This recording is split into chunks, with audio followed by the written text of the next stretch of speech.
My name is Amarachi and I'm making this video from Ireland. I want to thank God for seeing me through. What God cannot do does not exist. Hey!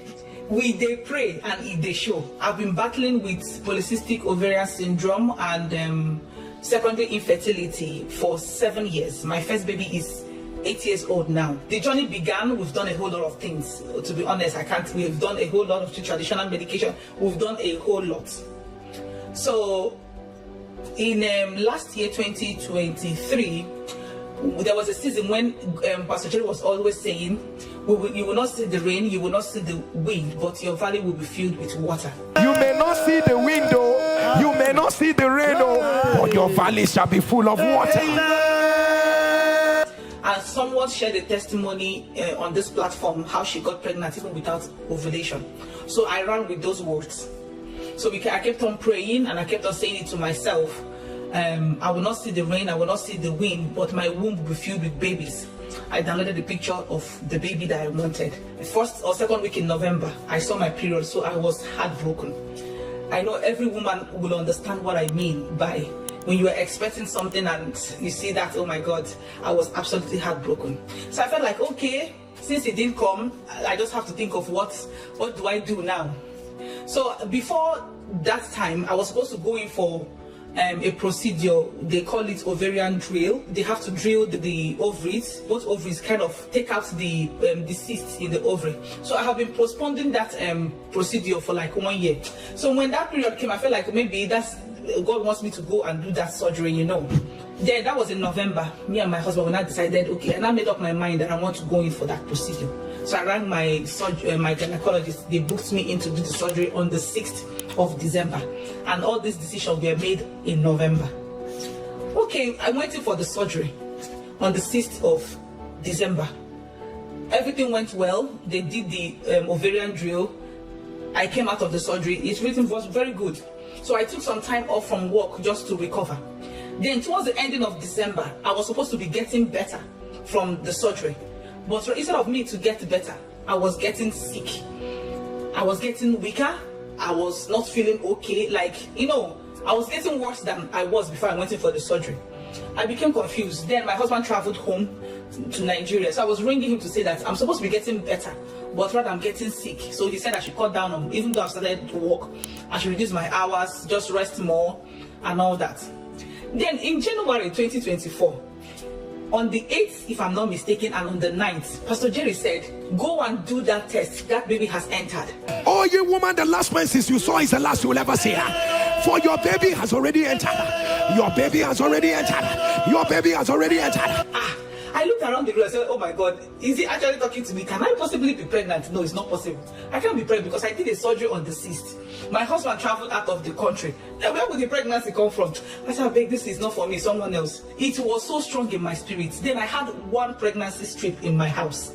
I said, God, you know, the devil that said, when you will now do this test and it's negative, you're alone in this house, so you will now start getting angry and, you know, depressed. Better forget this thing, it's not for you. But the urge to do that test was so much. Pastor Jerry, that was the hardest test of my life. I did that test. I opened one eye like this. I was just looking and I saw online. Opened the other. I said, hey, 2 lights. Oh my God. I screamed. That's as if that was not enough. I ran out of the house, went to the shop, to the pharmacy. I told him I want the best pregnancy strip. The woman was like, oh, are you okay? I said, you know, I sound weird, but just give it to me. She showed me all. I packed like 4 different. I did morning urine, afternoon urine, night urine. I was just testing and testing. My dear, all of them came out positive. I was so happy. So I was supposed to see my gynae on January 29th for a post-op review. January 29th, yeah, for a post-op review. Then my husband came back 27th of January.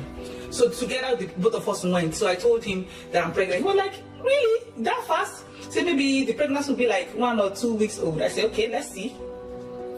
Pastor Jerry, he booked me for a scan. I went in to do a scan. That was where the catch is.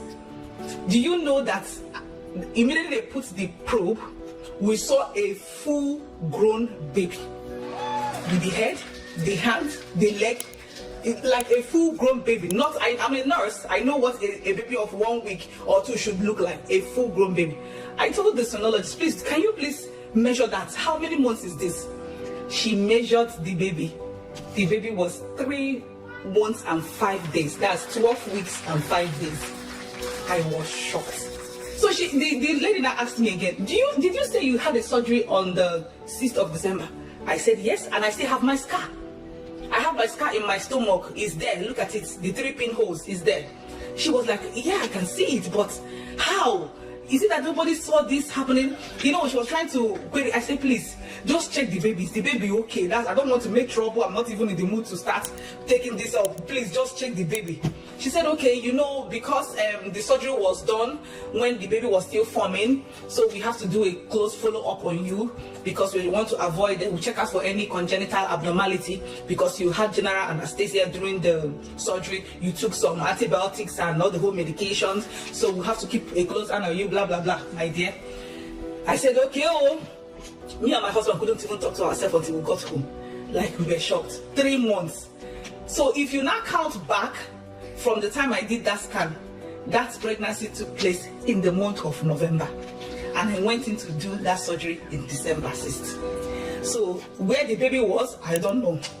Where it was hiding, because my ovary was touched, the fallopian tube was touched, the womb was also touched. And at the end of the surgery, I bled for complete 5 days. So where was this baby? The 20th week of the pregnancy, she scanned for 45 minutes, organ by organ, bone to bone. She was scanning, taking her time. At the end of the day, she told me, congratulations. Oh my God, I was so happy. The pregnancy progressed. It was smooth, it was sound, nothing missing, nothing broken, no spotting until the 9th month, and I gave birth to a bouncing baby girl. Shimamanda Nchadona Mbaje. I just want to say thank you, Pastor Jerry. And that is not all, though. He did not just give us a new baby. He gave us a new baby and a new house.